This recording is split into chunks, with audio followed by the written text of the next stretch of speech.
Is the state ready for me to bring back the jury? Yes, Your Honor.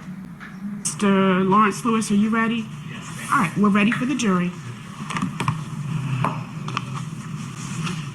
And each side should have the revised charges and verdict form without voluntary manslaughter.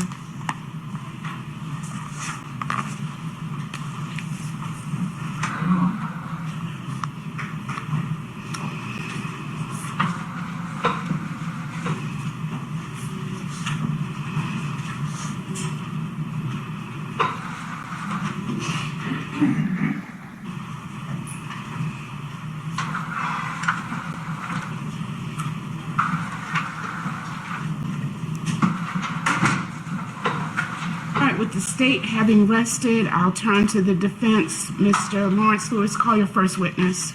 Respectfully, the defense on behalf of Austin would rest. All right, members of the jury, the defense rests as well, which means that the evidence is closed for both sides. The evidence having been closed, I instructed you at the beginning of the trial that once the evidence was closed, the attorneys for each side would have an opportunity to give their closing arguments. The object of closing arguments is for each side to persuade you to decide the case in their favor. I remind you that what the attorneys say in closing argument is not evidence. The evidence comes from the witness stand and from the exhibits that have been admitted. All right, the state has the right to give both an initial and a concluding argument. Does the state wish to give an initial argument? Your Honor, the state will waive open and reserve the right to conclude. All right, the state will go last, then we'll hear closing argument from the defense.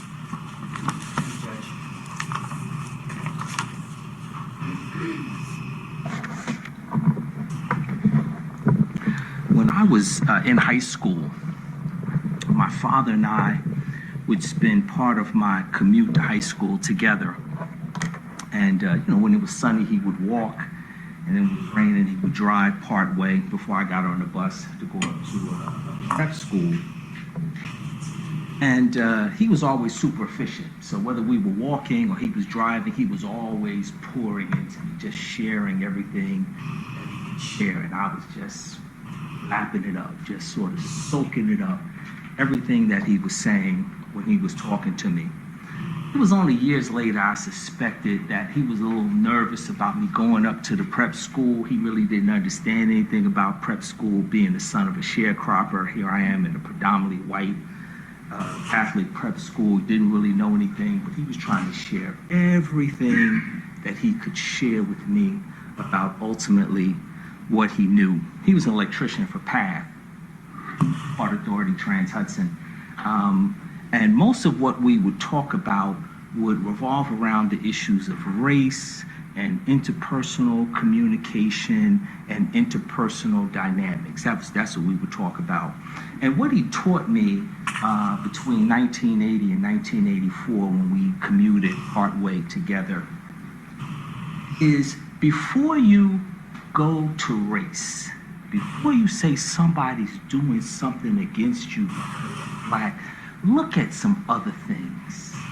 Maybe they're not that bright, or maybe they've been misinformed, or maybe they just don't like you. Because everybody's not going to like you, and it may not have anything to do with skin color. Talk to me about this all the time, and I was just sort of taking it in. And what I learned is you can hold different perspectives in your mind at the same time. It doesn't always have to be one thing or another thing. You can hold different perspectives in your mind. He's also the first person that sort of taught me that my feelings may deceive me. So I should always rely on facts over feelings. He was the first person to tell me that. He didn't phrase it like that, but when I think back, that's what he taught me, and that lesson has sort of served me well. My oldest son, who's going to turn 22 at the end of the year, he's neurodivergent. Recently figured out that he was ADHD.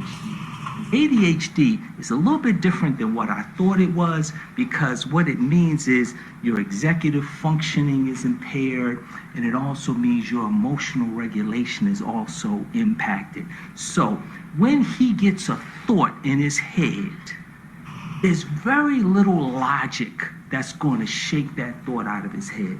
There's no personal history with him that I can refer to that might persuade him.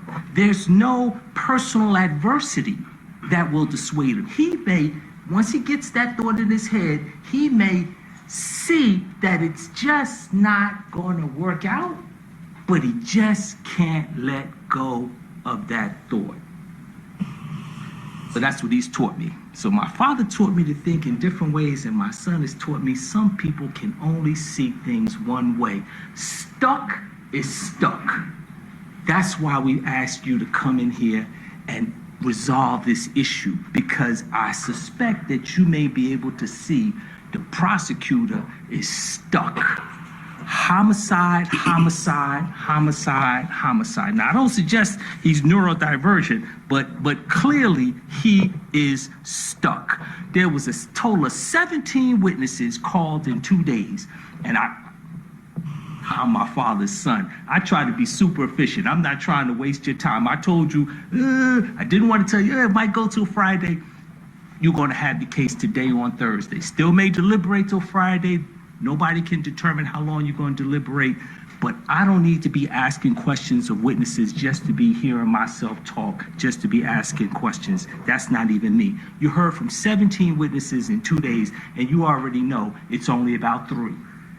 3 witnesses, that's the whole case. I don't suggest they did anything wrong. They put up what they needed to put up. That's fine. 3 witnesses. Who's the first witness? Dr. Terry, the second one, Brittany Barrington, the third one, investigator Angela Carter. That's the whole case right there. What did Brittany Barrington tell you? State's Exhibit 23. We did the measurements from the head to the shell casings. Fantastic, fantastic. What else did she tell you? Quote, the distance of the shell casings is not pertinent. It's irrelevant. If you fired a gun, what'd she tell you? If you fired a gun, 1 round may go over there by the door, 1 round may go up into the light. That's what she told you. That's what she told you. The placement of the distance of the shell casings, the placement of the shell casings is not pertinent. Now, maybe the prosecutor's going to come up here and he's going to tell you, well, pertinent and relevant aren't the same thing, even though they might be synonyms in the dictionary, because the etymology, maybe he'll do that. You're bright enough to figure that out. We've been doing a lot of weird things in the last 2 days. Maybe he'll get up and do that. Not pertinent, not relevant. The rounds being there, irrelevant. Now, you already know that's irrelevant. You already know it's irrelevant. You didn't even need her to tell you that. Because when we have the head and we have the gun, whether you believe Austin fired the gun or Tori fired the gun is the same distance from the head. So where the rounds land is irrelevant, because the gun is in the exact same position whether Tori shoots herself or Austin shoots her or somebody else shoots her. The gun is 10 to 12 inches, and no. The barrel's parallel. I don't care how you do parallel. The barrel's parallel to the head. So you already know. Whoever pulled the trigger, where the rounds landed, is irrelevant. So I got no clue why the prosecutor trying to dislocate his shoulder up here yesterday, trying to do something crazy. Like it's the OJ case. Are you for real? Listen, you don't need to dislocate your shoulder. It's the same distance. The gun is in the same. The gun doesn't become over here. The gun doesn't. No, everything's exactly the same. The science is exactly the same. We just need to determine who pulled the trigger. So, Brittany Barrington got it exactly right, and you can use your common sense. The distance of the shell casings is not pertinent. Then investigator Angela Carter got here, not today, yesterday. And yesterday, as I'm listening, I thought I heard her say, you'll write it down. I thought I heard her say, I got together with some other more experience since I've only been there 3 weeks. That's fine. That's not a problem. More experience, more enlightened. That's fine. I got with some other homicide investigators, and we determined based on where the shell casings were. No, you didn't say that. The shell casings, back to the shell casings. Let's go with anything but the location of the shell casings. Based on where the shell casings were, the shell casings have nothing to do with nothing. She built a theory by herself or with the other investigators that based on where the shell casings were, it had to be a homicide. What? It had to be. See, because watch this. If it could be a homicide, that's a not guilty. Because the judge is going to tell you after the prosecutor speaks, you got to find my client guilty beyond a reasonable doubt. All these other plausible possibilities, it had to be. Not could be. Could be is not beyond a reasonable doubt, ladies and gentlemen. Had to be. Had to be. So, Investigator Angela Carter said that yesterday, and I was like, well, we're going to have to explore that. And I was like, oh, Judge, Judge was like, no, we're going to end for the day. Oh, I wanted to get at that last night. Last night. Today, she sort of backed off that a little bit. She didn't really get with this shell casing theory to prove homicide because you already know. The shell casings cannot tell you anything about homicide or suicide. Can't tell you anything about homicide or suicide. So we get to Dr. Terry. And I love Dr. Terry. Let me just tell you that right now. You love Dr. Terry because she's a doctor. No, I love anybody that works 70 hours a week because I understand people that work 70 hours a week. I understand that that means that you're probably taking 3 meals on the road. I understand that means a 14-hour day, 5 days a week, or a 12, 13-hour day, 6 days a week. I understand that that means that you have to be super efficient on the weekends to get all that dry cleaning and food, because by the time you work 8 to 10, everything is closed. If you need to get your hair cut, or you need to get your car serviced, or you need to get your teeth cleaned, you gotta fit that in. I love folks that work 65, 70 hours a week. Let me tell you something else about people that work 65, 70 hours a week. They got a low tolerance for foolishness. They got low patience. So when the prosecutor gets, she's acting like this because she's a doctor. No, she's acting like this because she stands alone when she works 70-hour weeks. Are you working 70-hour weeks? She's not going to have any problem with you. But when you work a 45-hour week and you keep asking her the same questions over and over and over and over, she's looking at you. Are you insane? 45-hour week people don't question 70-hour week people. That's how it should be. That's not how it is, but that's how it should be. That's what that's about. That's not about her being a doctor. That's not about 6,000 autopsies. That's about stop asking me the same questions over and over and over. Got no problem with you going to the lake house early on Friday. Got no problem with you going to Martini Mondays. Stop asking me the same question over and over and over and over when I'm here devoted to this and you just showing up for your job. Can't wait till 5 o'clock comes. It's because she's a doctor. No. It's because she is a premier medical examiner. Takes extreme pride in what she does. Even on the week, what she do this last weekend? Even on the weekends when she tells you she isn't working, she's working. Even on the weekends when she tells you she's not working. I just went to the office to print something else. 4 hours later. I know that when you're married, your wife tells you, don't call me until you're in the car. Because when you call me from the office and say you're leaving in 10 minutes, you're still there 3 hours later. I love people that work 65, 70, 75 hours a week. I absolutely love them. What's Dr. Terry's job? Dr. Terry's job is science. She's speaking for science. Facts over feelings. That's what she's talking about. Facts, not feelings. What's the cause of death? Gunshot wound. What's the manner of death? Undetermined. What'd she tell you in the email to Norris Lewis? But for the manipulation of the scene, this, in my opinion, is a suicide. but for the manipulation of the scene, but for the gun being removed from the scene, but for this blood trace being on her leg, which you now know is her blood and nobody else's blood, but for the manipulation of the scene, science.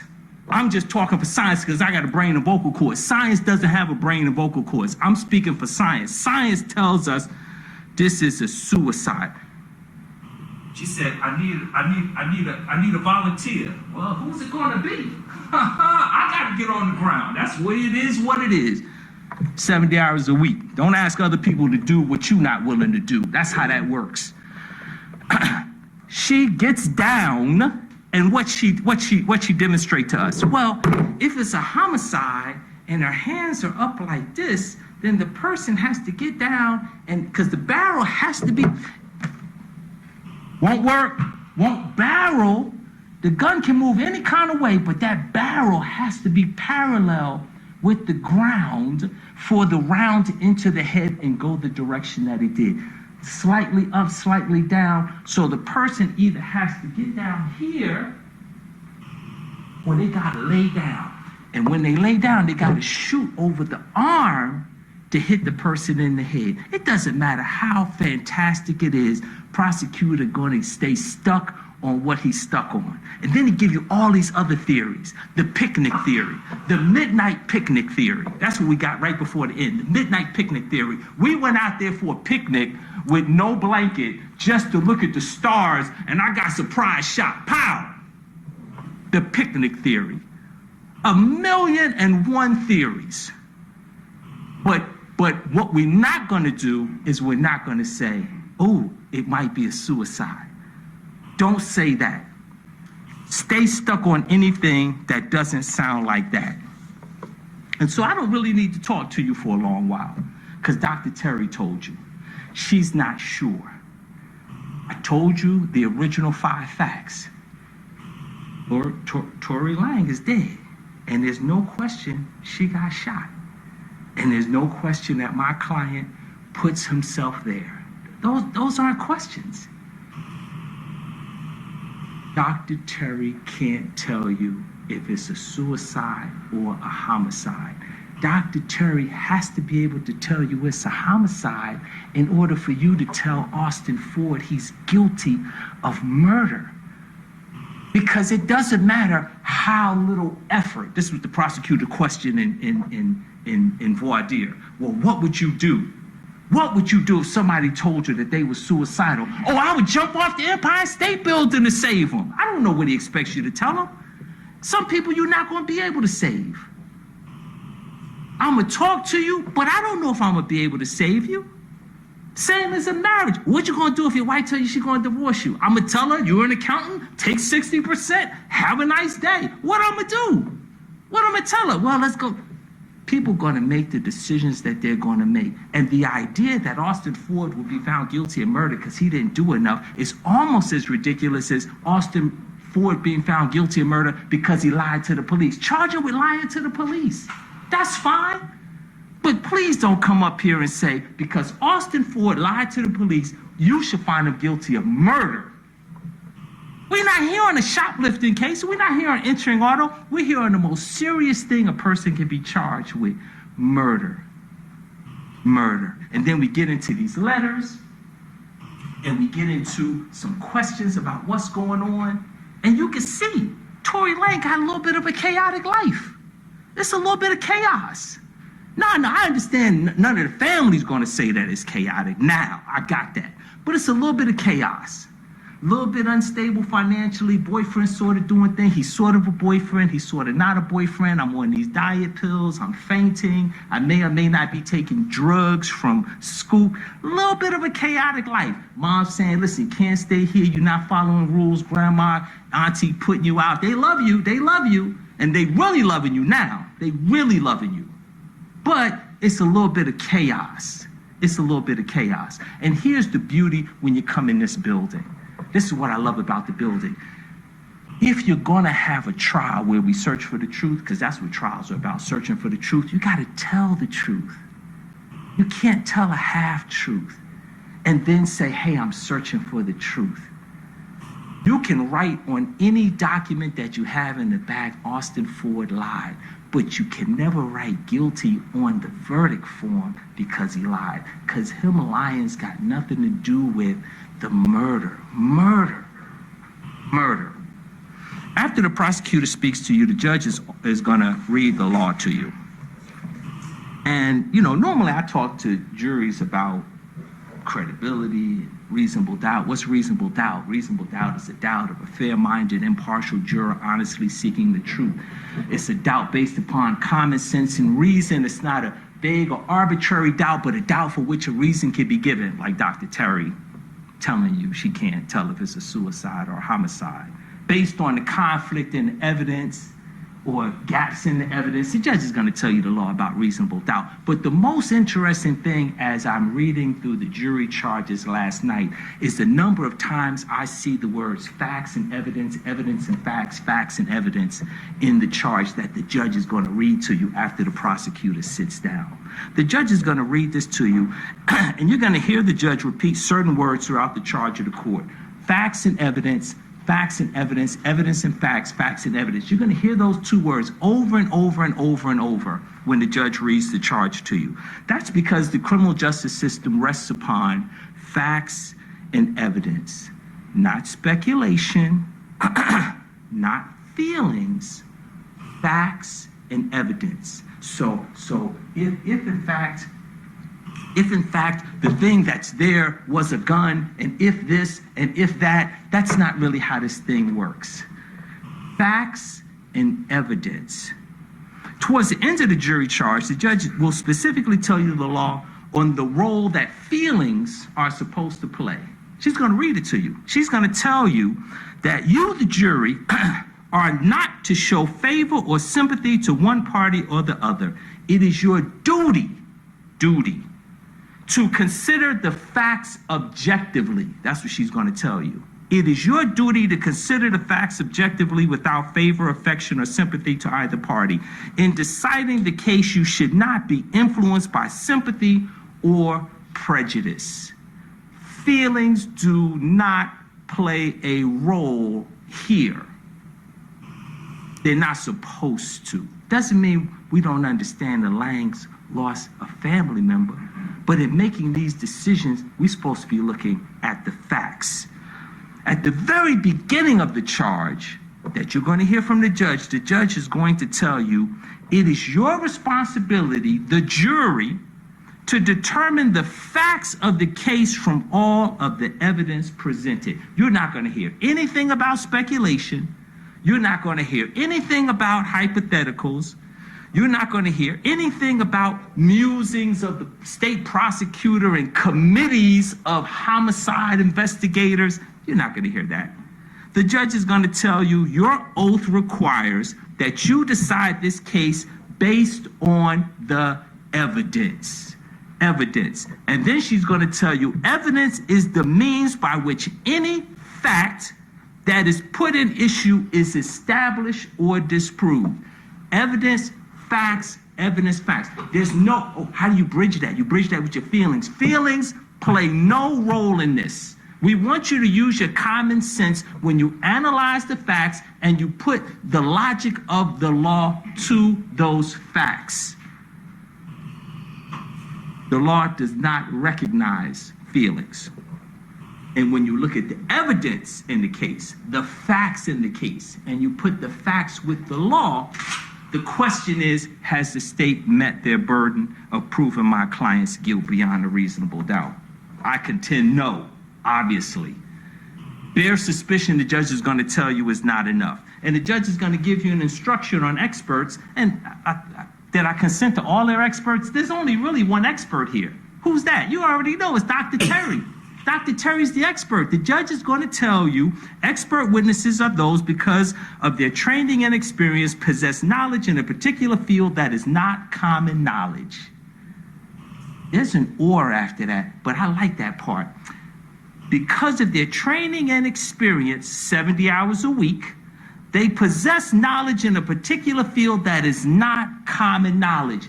Even to all of the investigators who might work in that field. It's not common knowledge. What she knows is not common knowledge. It doesn't matter that I try 8 homicides this year. I'm not going to have common knowledge. I'm always going to learn something when I talk to Dr. Terry. So what'd she tell you we talk about in the hall? What'd she tell you we talk about? Her vacation. Why? Because I'm normally tired when I see her. I'm on my way to something else, and I'm not asking her about some other case. So we're going to talk about how was your vacation? When are you taking yours? Soon. It might be next never. Listen, we're going to talk about not work. Why? Because her knowledge is not common. And if she's talking, I'm in student mode. Oh, I've been a prosecutor. Doesn't matter how long you've been a prosecutor. Doesn't matter. She's light years away ahead of where you are. How did she get light years? 35 years, 70 hours a week. She's light years away. Do not believe because you know her name and you can call her up that your knowledge is the same. It is not. It is not. So, do you believe Dr. Terry? Dr. Terry can't tell. She prepares a report. She's thinking about it. She's talking to the investigator. She's going back to the report. She's looking at the scene. She's looking at the scene. She's not just coming to a decision willy-nilly. She's struggling with it. Is there a way for me to definitively say suicide or homicide? Suicide or homicide? Can I definitively make that choice? And in the end, she says she cannot. Are you leaning one way or the other? Yes, she makes it clear in the email. I am leaning towards suicide, but because the scene is altered, I cannot rule out homicide. That means it's a homicide. Stuck. Not gonna fix that. The judge is gonna tell you ultimately you must believe and determine the credibility of the witnesses. You, the jury, determine the credibility of the witnesses. You can believe 100% of what a person says. You can believe 5% of what a person says. I contend there's only 3 witnesses for you to deal with, but you can believe all of Dr. Terry. You can believe none of Dr. Terry. You can do it.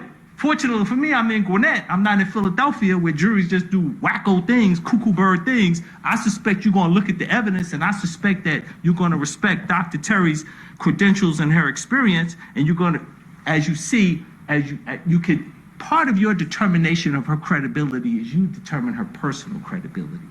Does she seem like a credible person, irrespective of what she does for a living? Did she appear to try to do everything she could to reach a definitive conclusion? Is she just stuck on suicide and making this thing into suicide? No.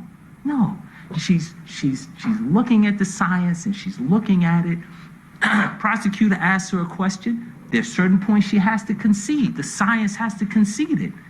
But the science doesn't have to concede ultimately what the prosecutor wants the science to concede. In determining the credibility of the witnesses, the judge is going to tell you that there are certain things that you may consider.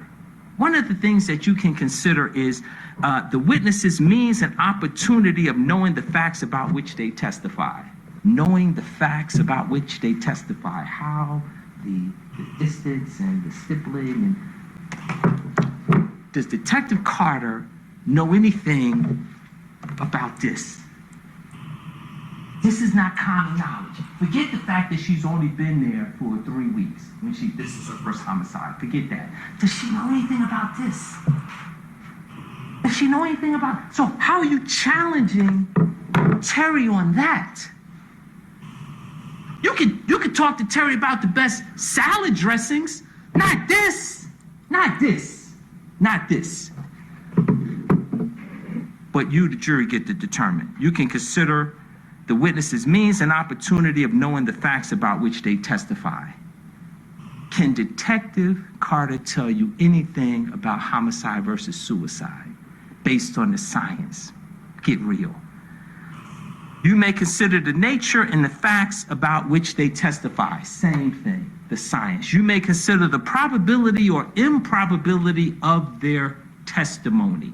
And I'm okay with with Detective Carter adopting the prosecutor's version of stuff. I'm okay with that. He can get up here and he can dislocate his shoulder and tell you this is the way it had to be. You already know that's not true because the bullet didn't go to the back of the head to the front. It had to be at the side. But he can get up here and he can twist the gun in the most difficult way. He thinks it's diving. Like, oh, I get more points if the dive is more difficult. No, that's not really what's going on. But he can do it. He can do it. You heard from Dr. Terry. You also get to determine when you're looking at credibility, the interest or lack of interest in the outcome of the case. I don't know if he's going to be bold enough to say Detective Carter doesn't have any interest in the case when she telling the family. Remember I asked her the question, we know you killed him. Why are you lying to the family? Why would you lie to the family? All he did was tell lies. Oh, I clearly knew she wasn't suicidal. Why would you tell the family that? Your job as a detective is not to side with the family. You're trying to bring closure to the family, but your job is not to side with them. Dr. Terry's trying to bring closure to the whole case, but she's not siding with the family. So it becomes clear as you listen to Detective Carter's testimony that she's siding with the family. Why? The evidence takes us where the evidence takes us. The facts take us where the facts take us. Don't worry about feelings. It's facts.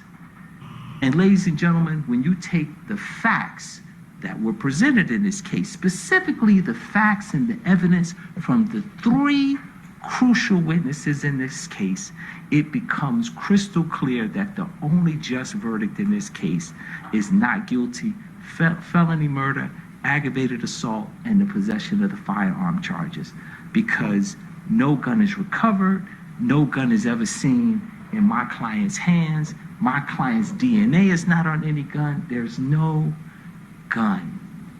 What about the gun that he had? Well, we know that's not a P365. The gun that he was arrested with when he was arrested down in Clayton County, when he's bouncing from residence to residence, when he tells the detective, I'm getting a gun because I want to protect my family.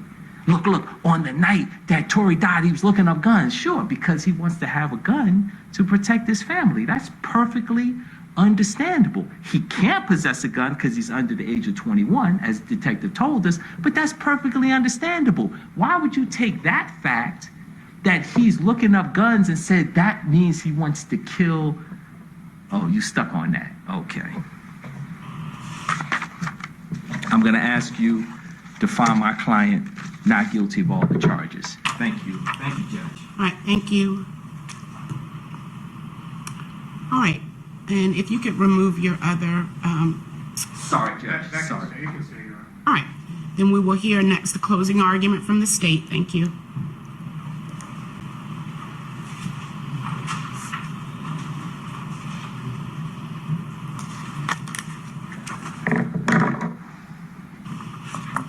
I never served in the military, and I don't know firsthand anything about air-to-air combat or how planes defend themselves from missiles. But I do know from my readings over the years that in an airplane, a combat aircraft, one defense that it has against an incoming missile is something called chaff. Chaff is these little bits of reflective material that is designed to confuse the missile's radar and to cause it to explode on the chaff instead of following through to an airplane and to destroy it, which was its target. The truth here is an airplane. What the defense has told you is chaff. With that understanding, some of the conclusions that were just argued to you escape me. How two professionals emailing each other immediately before a trial means that one works all the time and the other is a 45-hour week with no work ethic, just asking random questions, know-it-all. I have no idea how you draw that conclusion because two people participate in an exchange. That exchange happened at a late time. That sample alone, I don't get the conclusion. Allusions to that effect and the volume at which you say something doesn't make it correct. Plain and simple. Speculation, which is now the subject, conjecture, supposition, wild guesses, opinions formed without the basis or with incomplete information, versus facts and evidence. I'm going to tell you exactly what evidence is in the law in the state of Georgia, which will be told by the judge during her charge of the law.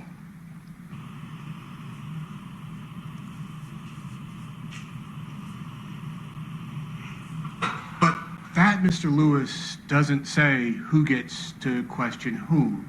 A homicide investigation is a broad and wide thing. It involves a number of parts. It does not involve blind deference to anyone, no matter how educated they are. And it can involve testing a theory. Testing a theory does not mean that you believe that one theory or another is correct or incorrect, but theories get tested. It's part of the process. Things are discussed. Any conclusion you draw from that is just that, a conclusion. It's a supposition. It's speculation.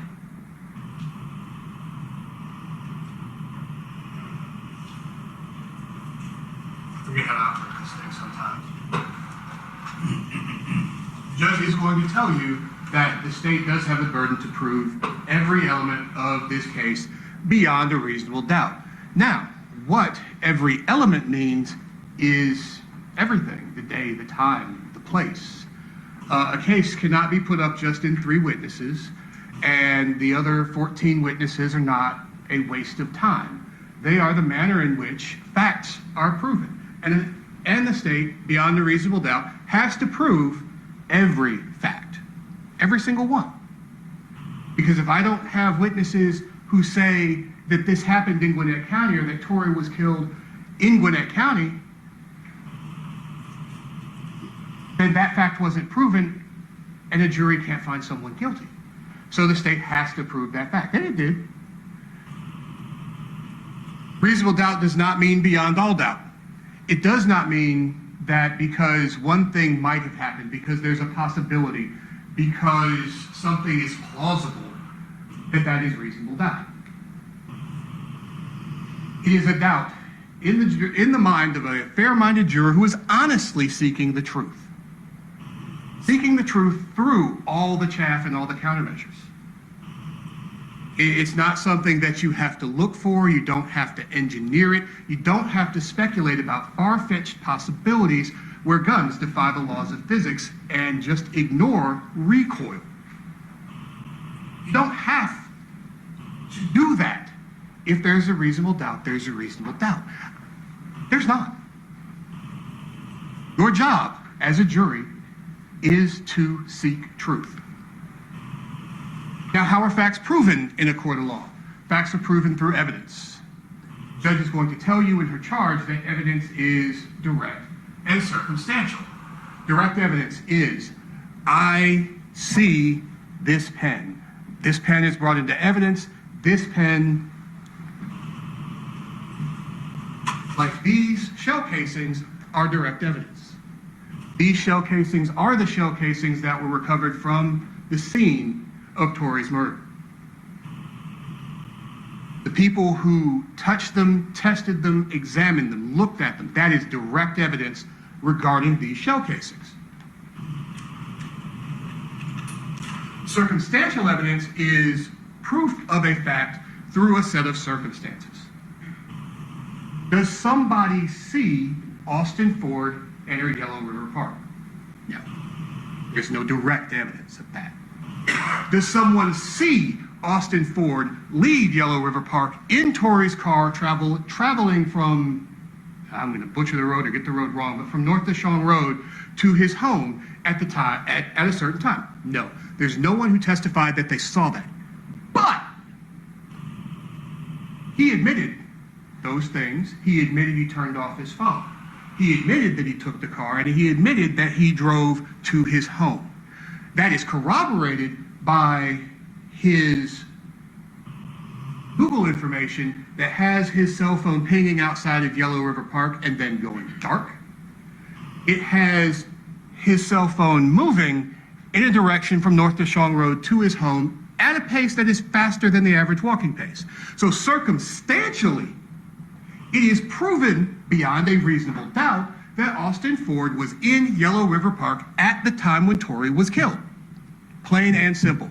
That is circumstantial. There is absolutely no difference in the law in the weight that you give a direct fact versus a circumstantial fact. A fact is a fact.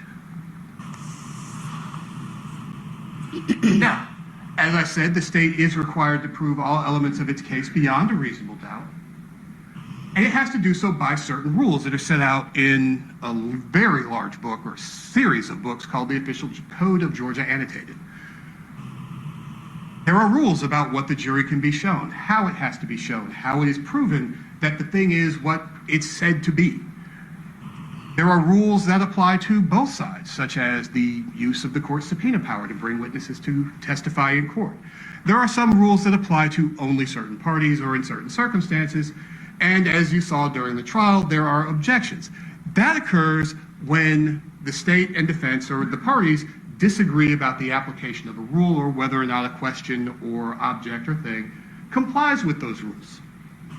It's just part of the legal process. It happens in, most trials. The judge will tell you that you are the finder of fact. That is your job. The jury's job is to be the finder of fact. You decide who you believe, you decide why you believe them, you decide if they had the opportunity to see what they testified to hear what they testified to, if they know what they're testifying about. You base that on their demeanor, the way in which they testify. What's the manner of their testimony? That's for you to determine. What their motivations are, their interest in the case, and their personal credibility insofar as you observe it, and the probability or improbability of their testimony. You can believe all or part of a witness's testimony because, well, that thing you said here, that I believe, this other thing, not so much. That is your prerogative as the jury. I do want to make a side note about interest in the case and what that means. The state's interest in this case is the finding of truth. That's it. The defense attorney's interest in this case are the interests of Austin Ford. The defense attorney works for Austin Ford. His job is to present the case present his case in such a way that it favors Austin Ford. Period. The charges before you are felony murder, aggravated assault, and 2 counts of firearm during the commission of a felony. Now, what are the facts that we know? So we know from Dr. Terry that the gun was fired from about 12 inches away. 10 to 12 inches was her testimony. That is based on the powder burns and stippling on Tori's head after she shaved the wound. And that's something part of her external examination, which is one part of her autopsy, that was performed July 28, 2021. We know that the wound path was straight across Tori's head. It did not have any upward, downward, or left-right deviation. That essentially is a very fancy way of saying it went straight across. It severed a part of her brainstem, and that would have ceased her motor functions, both voluntary and involuntarily, what she described as almost instantaneously. I believe she said there may have been a breath or two afterwards, but there's no particular way to tell that. Suffice it to say, she would have died from that wound before she would have had the opportunity to voluntarily move anything, which would include dispose of the gun, get rid of her car, or cause the blood transfer that was found on her thighs. Plain and simple, Tori did not do that. She could not have done that. That's not possible. Dr. Terry concluded that she was lying in the position that she was in when she sustained that wound. That was based on her observation of the clothing that Tori was wearing when she was found. There were no drag marks. The particulate on her body, on her clothing, basically was still, as if it was just picked up, not as if she was dragged across it. That's a fact. Where the shell casings were physically located is a fact. Now, there's a whole lot about how they came to be, whether or not they're pertinent. But where they were physically lying is a fact. Circumstantially, Tori could not have been alone. So Tori was not alone. Tori did not move the gun. She did not move her car. Those are facts. Some direct, some circumstantial, but facts nonetheless. The gun was never found. That's a fact. The car was later found on August 1st. The car was found torched in a nature preserve in DeKalb County, literally burned to the frame. That's a fact. The defendant lied for 8 to 9 months to police, to Tori's family, to police, to Tori's family, to police, over and over again. That's a fact. He volunteered nothing during that time. He did not tell Tori's mother that her only daughter was left dead by herself in Yellow River Park overnight. There was contact very early in the morning, maybe 1:30, 2 o'clock in the morning on July 28th, when Teresa was looking to see where Tori might have been. Austin Ford knew. The defendant knew that he left her by herself, dead, in Yellow River Park, and he just went home after getting rid of the gun, the car, changing his clothes.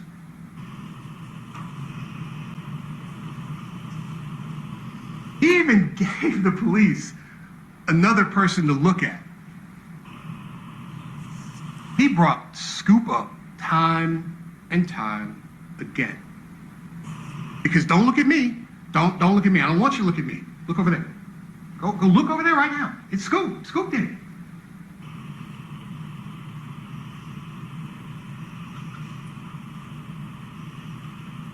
We know that there were 2 shell casings present. No, we do not know how they came to be, where they came to be there. I cannot tell you if they are exactly where they were when they were fired from the gun. Can't tell you that. I cannot tell you if they were kicked. I cannot tell you if they were thrown, picked up, carried, if there were squirrels involved. I can't tell you those things. I know where they were and how many of them there were. Those are facts. I know, and it is a fact, that there were similar markings on the shell casings in where the primer would be, suggesting that they were fired from the same gun. They were the same brand of ammunition. That brand of ammunition could be found in Teresa Lang's gun box in the form of live ammunition. Those are facts. Tia Jimenez described for you how a semi-automatic handgun works. That the primer is struck, the bullet and particulate matter and flames and a lot of noise come out of the muzzle of the weapon. The shell casing is ejected from the side. How a semi-automatic handgun works is a fact. The fact that they eject shell casings is a fact. Those shell casings do not, admittedly, travel in any particular direction. They are more likely to throw back and right than they are forward, but I suppose that's possible. Nobody said it didn't. If I stood here and emptied the magazine of a semi-automatic handgun, the shell casings would not land in a neat pile on the floor. They would be kind of in a cone of uncertainty, like the path of a hurricane. Some over there, some over here, some going to go a little further, some going to go a little shorter. That's still a fact. We know what the condition of the ground was. We saw it. It's wet and compact. There's mulch, there's leaves, there's particulates on the ground. It's not a tile or linoleum floor. It is not a smooth, uninterrupted surface.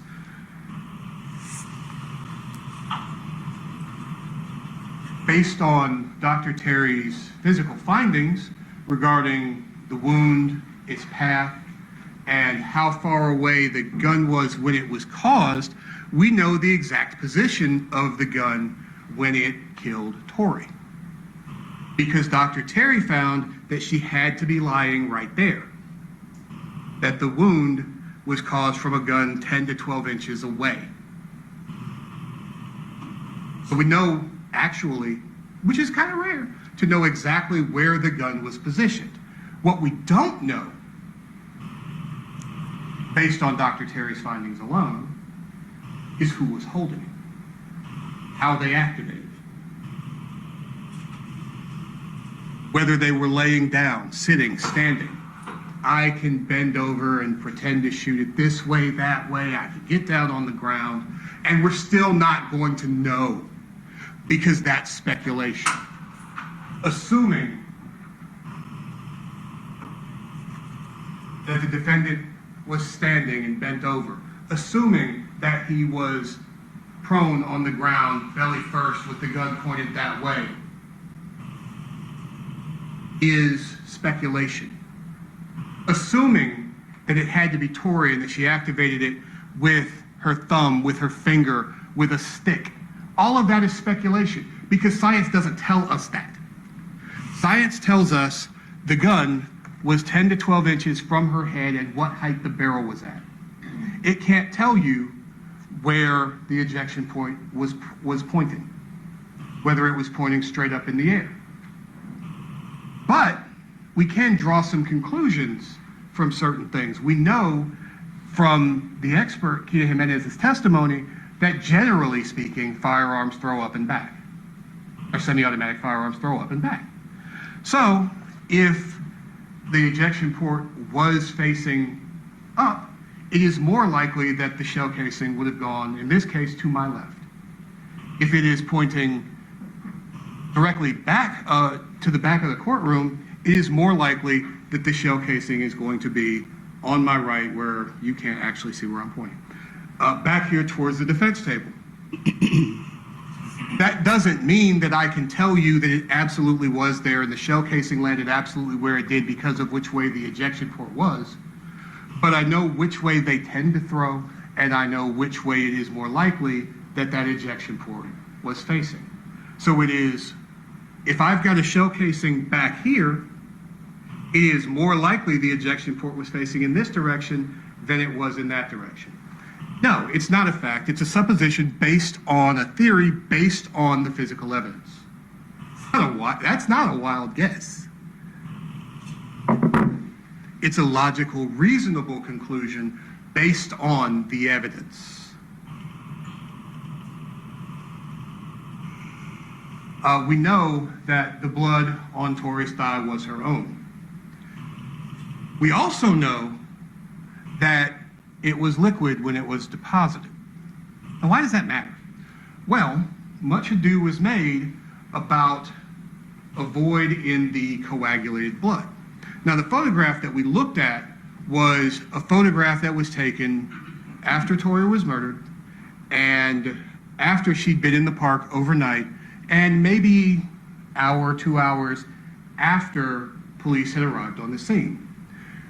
Dr. Terry told you that blood, when it comes out of the human body, is in a liquid form and it takes time to coagulate or clot or solidify. So over time, it got into that state. In that photograph, that blood had 6-7 hours to become the state that it was in. It was not in that state when Tori was killed. It had to be in a liquid state because that's how blood works. I don't suggest anybody go back in the jury room and cut yourself just to prove that particular theory.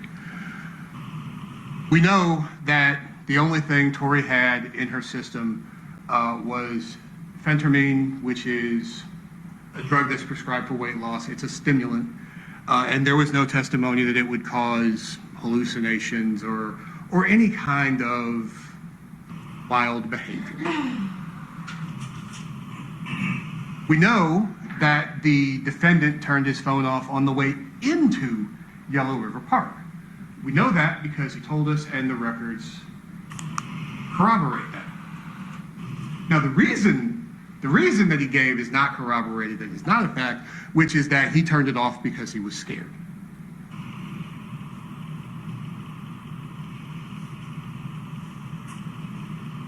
That doesn't make any sense under any set of circumstances. Scared is an emotion. It can lead you to freeze. It can lead you to panic. It can lead you to act. But to turn off your cell phone? Turn off, I'm scared, so I'm going to turn off my cell phone. According to his statements, my friend has a gun and is driving me some unknown place, and I'm scared. So I'm going to turn off my cell phone. And we know, and it is a fact, that he lied about, concealed, evaded, and hid his knowledge about Tori's death from everyone around him, everyone he knew, and everyone who contacted him. Tori's mother, the police, period. Went to a funeral knowing that he'd left her dead in the dark by herself in Yellow River Park. Did not tell her mother, did not call the police and say, my friend, she took the gun, she killed herself. That's not, he didn't say that, because that's not what happened. Now, what is speculation? As I said, that's an opinion that is formed on the basis of incomplete information or in the absence of information. Whether or not a stovepipe occurred. There is literally no physical evidence that a weapon stovepiped or that it was cleared anywhere on that scene. That's a wild guess as to how something may have happened based on exactly nothing.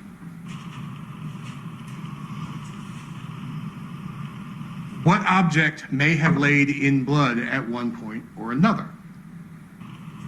We know that there was blood on the ground. We observed a spot of coagulated blood at a spot where there was no blood coagulated. It is speculation to say that there was an object there, that there was another object there. We see, and I'll show you shortly, we see that the ground is not solid. Blood may absorb into the ground in different places. It may deposit on other objects.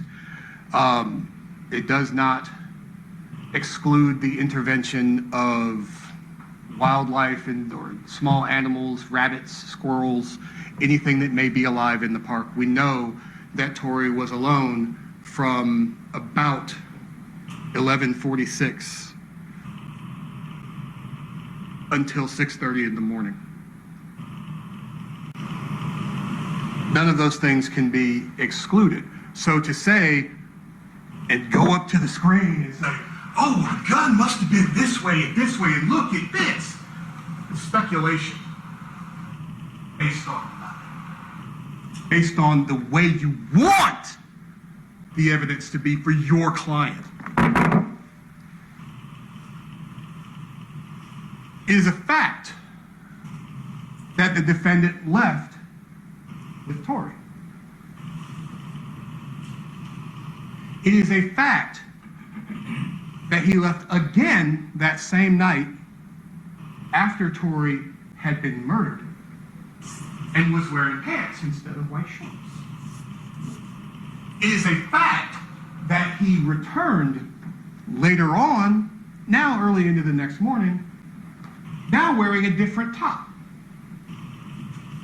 Those are facts. Now, this is the photograph that's largely in question. Now, this illustrates several things. This is the wound on Tori's head. That was caused by a firearm 10 to 12 inches away because of those little marks are particulate matter from the weapon that killed Tori.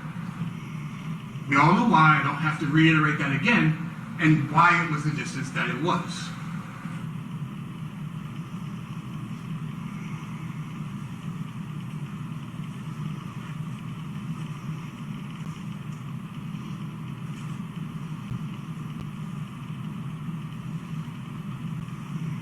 What is in dispute, or what is not known, is what, if anything, caused there to be blood coagulated here, but not here. We see sticks, mulch, it's a leaf right there, a leaf partially buried right there. If you look at, in the corner near Tori's elbow, this is not smooth ground. I'm not even sure it's dirt. It might be mulch, but there's clearly blood absorbed into the ground in some place. That's also a fact. That looks to be part of an acorn. There are other things on the ground. And to sit here and say that it had to be a gun, and it had to be this way or that way, that's speculation based on the way someone wants you to think about what evidence there actually is. But that's all it is, speculation. I know there is blood coagulated in one spot and not in another. What I do not know and what is not a fact is why or how. We know this ground was compact. We see debris of some kind all over it. There's sticks, there are small patches of growth, mulch or whatever this is. That appears to be dirt. There are plants near the base of the tree. We know the ground was in such a condition that even though by this time there had been multiple police on the scene, EMS, that nobody was leaving footprints. That's a fact. That's something that we know. Dr. Terry has encountered 10,000 or examined around 10,000 bodies as a medical examiner. She has taught medical examiners. She has taught her end of death investigation to police. There is no question that Dr. Terry is an expert in her field. That field is forensic pathology. Period. She is an expert in her field. There's no question of that. Over that time, she has seen exactly one distance suicide where the thumb was used to fire a weapon. And that is the most plausible way in which Tori could have killed herself. That would have had to be to make that shot across the back of her head, straight up, not left or right, at a distance, would be with her thumb. That's exactly 1 in 10,000, and I believe, and the jury will recall if I'm right, that that was actually a case study and not one that she directly examined herself. If it was one that she examined herself, and I'm mistaken about it being a case study, then that is 1 in 10,000, or 0.00001% of all the bodies she examined would have been a suicide in the manner in which the defendant claims that Tori committed suicide. Well, his lawyer does. Not the way he did, because that's different. Dr. Terry absolutely is qualified and is an expert and can determine that Tori sustained a fatal gunshot wound. What the path of that wound was, that her death was almost instantaneous, that there was no movement after her brainstem was severed, what position she was in after her death, and that she was not significantly moved or dragged after she was murdered. Her finding was made, I believe, finalized August 17th or thereabout in 2021. A lot of things happened between August 17th of 2021 and now, and the time when Austin Ford was charged with Tori's murder. The car was found. Officers interviewed, spoke to Austin Ford repeatedly. The records from the defendant's cell phone and Gmail account were obtained by Detective Carter. None of that was known, or the results of that weren't known, August 17th, 2021. Because Dr. Terry fulfilled her role in a homicide investigation. What does the scene and body tell us about how this person died, and what determination can be made? And I will concede to you, based on the physical evidence alone, and I'm going to stress alone, it can't be determined how Tori was killed, based on the physical evidence alone. But we have so much more than that. It is not, Dr. Terry is not a homicide investigator. She's not employed directly by the Gwinnett County Police Department. She is the medical examiner for Gwinnett County. She does her job, she fulfills her role, and she does so admirably. She is absolutely one of the hardest working people I know. I don't expect to necessarily get emails from the medical examiner at 8:55 at night, nor do I expect to respond to them, but when I get them, I do.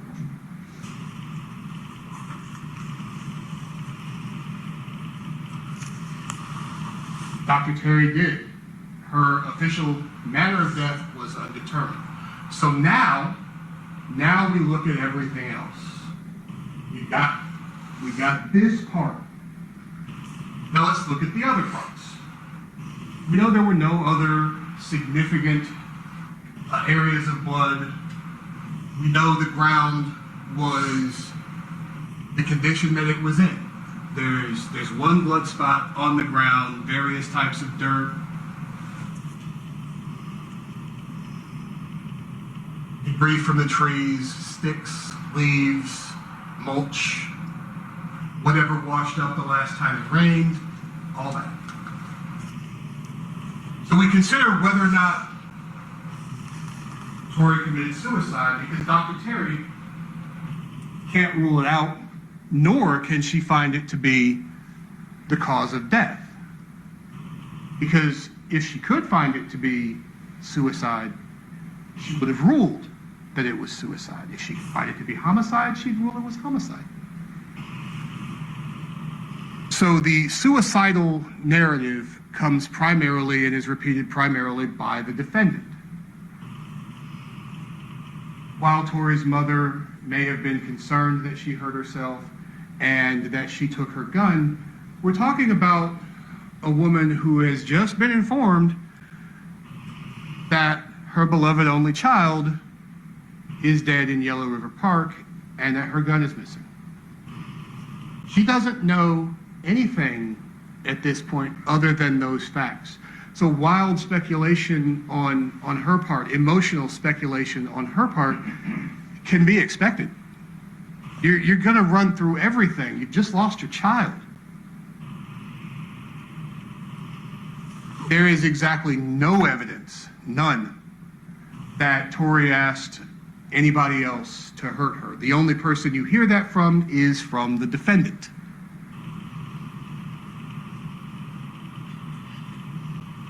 We look at the distance the gun was and the things that we know, and that the shot came while Tori was lying down, and that it came in the dark while she was staring towards the sky. And it doesn't matter if she was looking at the leaves, the stars. She was looking up. Science or nothing else can tell you what was in somebody's mind. I have no idea why Tori laid down. There is no evidence to explain why Tori laid down. There is no evidence that explains why Tori was looking up, what she hoped to see. Or maybe it was just looking up into the darkness in a moment of peace. Don't know. It's not a fact. It's speculation. To sit here and say, oh, it's a picnic and she couldn't see the stars and it was a picnic, that's speculation based on nothing. It's speculation designed only to serve the defendant.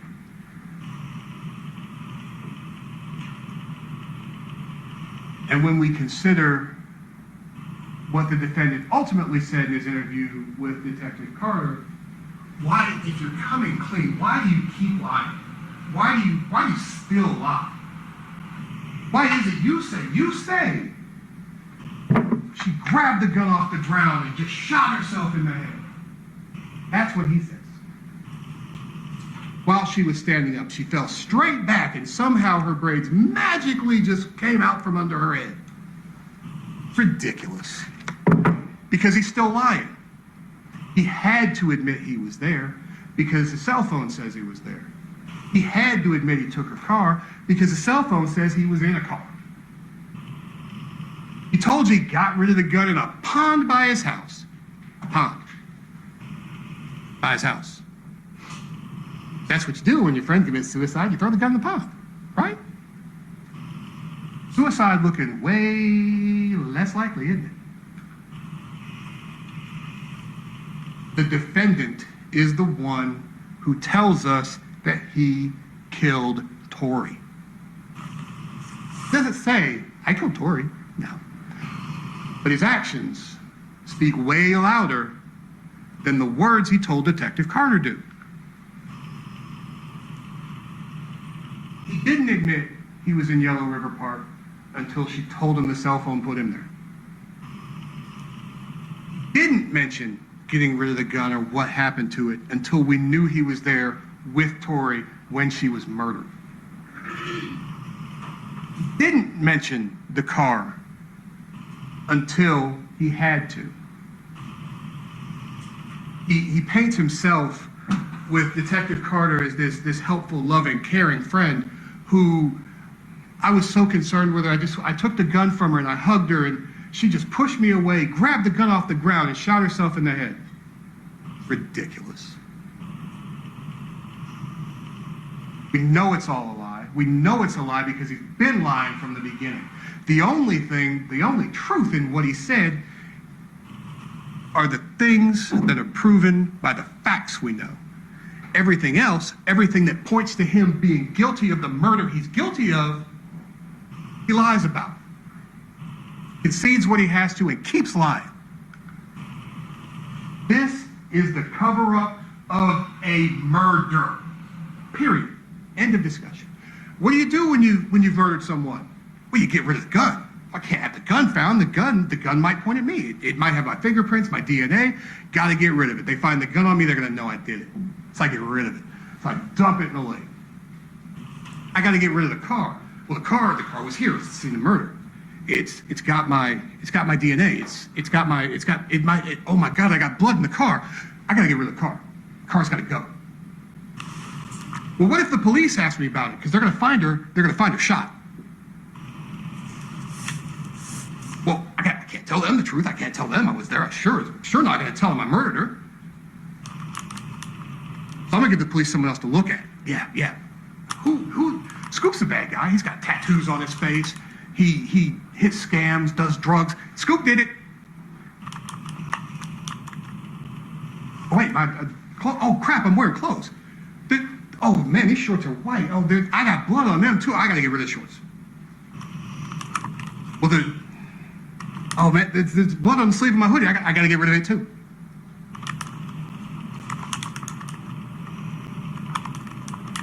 You know what? I'm gonna try and act normal. I'm gonna act like this didn't happen. You know, what would a friend do when their friend is dead? Oh, well, I gotta call her mom. I'll talk to her mom. I'll go to the funeral. I'll do all the things. Ooh, go back to the scene. Back to where I killed her. I don't know about that. I know my best friend just died, but I gotta go play football. You admit what you have to. They got a fact over there. I gotta concede that. Okay, yeah, fine. I was there. I turned my phone off. The car and the movement. Oh, well, okay, I took the car. Why did I do that? Oh, she told me to. Yeah. She told me to. He says that she's got this plan that involves him disposing of the gun in the car. But he also says that it was some impulsive thing where she grabbed the gun off the ground. Hallmark of a lie, maybe? The car turns up in a field in DeKalb County, burnt to the frame. Nature preserve in DeKalb County, burnt to the frame. And the gun may or may not be at the bottom of a pond or a lake, remarkably down the street from his house. This is the product of conscious, rational, deliberate thought. It's the cover-up of a murder.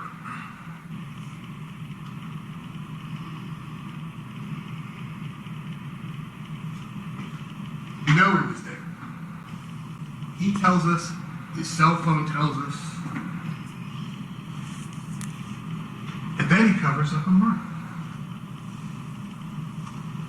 This is now where you come in. You, the jury, the finder of fact. Seek truth using the whole investigation. Do not fixate on one of those little reflective floaty things in the air, explode, and stop seeking the truth plan. Every witness plays a part. Every witness has a small part in the investigation of a homicide. The thing about people is we all have different skill sets. One person may be an expert at forensic pathology. Another person may know everything there is to know about handguns for firing thousands upon thousands of them. One person may be trained to take all of this information and consolidate it and come to a conclusion. Every one of these witnesses knows something different, has a different background, a different education, and a different skill set.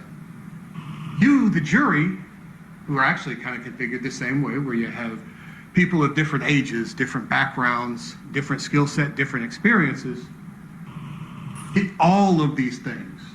You get Casey Smith, who, yes, you know what? Casey Smith, she was or Casey Crisby now. Casey was a patrol officer for a couple of years, and she left and decided to do something else. But she was trained in how to rope off the scene, to make the observations, and call the people she needed to call. Sergeant Smith was the initial, and never were related as far as I know, the initial investigator.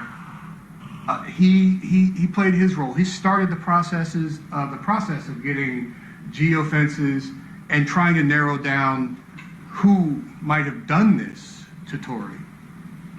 But the case was reassigned to Detective Carver, who, although a new investigator at the time, certainly can't be discounted or pushed to the side because this may or may not have been her first homicide case. The facts that she discovered remain facts.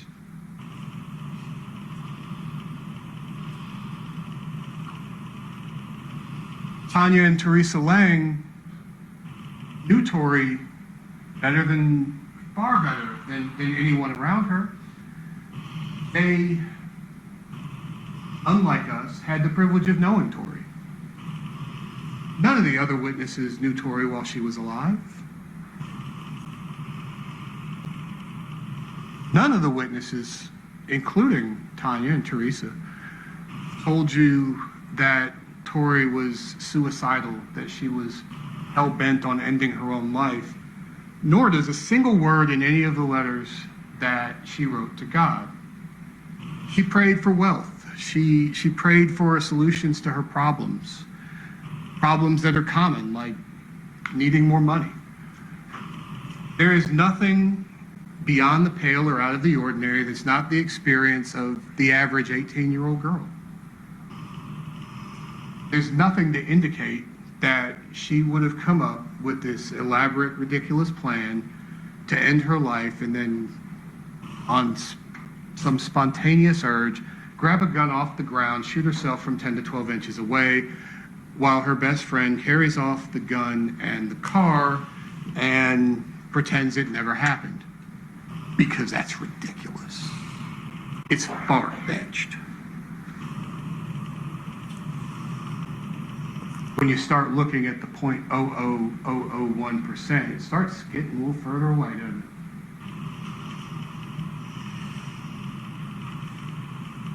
Mary Boone Perkins, the only thing, she happened to have a ring camera, pure coincidence. Dr. Terry, the two young ladies from the crime lab, and of course the entire Gwinnett County CSI team, Brittany Barrington, Kia Jimenez, and Abigail Hamill. Every fact that they uncovered and every piece of information that they gave you is part of the picture. The defendant's attorney just keeps saying Brittany Barrington because she said the shell casings weren't pertinent. Well, what that means is that she can't tell you how those shell casings came to rest 9 and 14 feet away from Tori's head. No one can. No one can tell you what happened to them from the time that they were fired until the time that they were found. That's just where they were. We know that. That's true. What it doesn't mean is that when looking at all the other evidence and trying to come to a reasonable conclusion that, we're going to try it on this side now, that when the ejection port of a weapon is facing to my right, that the shell casing being in that direction 9 feet isn't consistent with it, because it still is.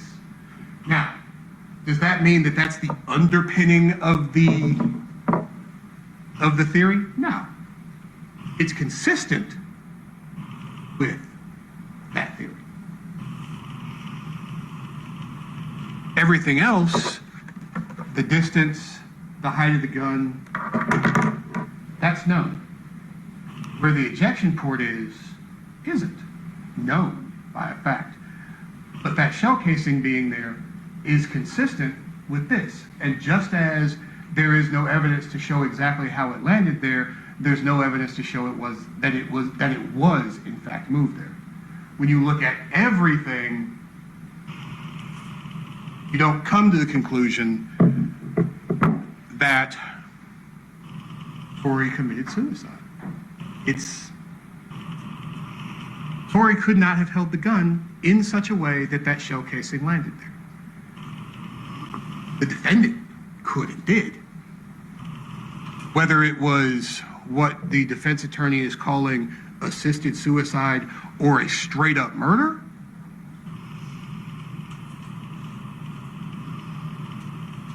his hand was on that gun when it was pointed at Tori's head. His hand pulled the trigger. I can't tell you that Tori knew or didn't know it was going to happen. There's a lot we don't know, a lot the evidence doesn't show, but we have to look at what the evidence does show.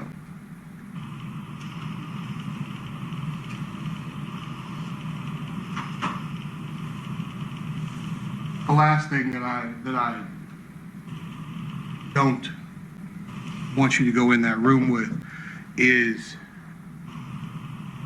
the memory of Tori Lang lying alone in Yellow River Park, murdered by the defendant. Ladies and gentlemen, 0.001% is not reasonable doubt. The only reasonable conclusion, based on the facts and evidence, not on blind speculation designed to help this defendant, is that he is guilty of aggravated assault, felony murder, and 2 counts of firearm during the commission of a felony. I ask you to go back in that room and find exactly that.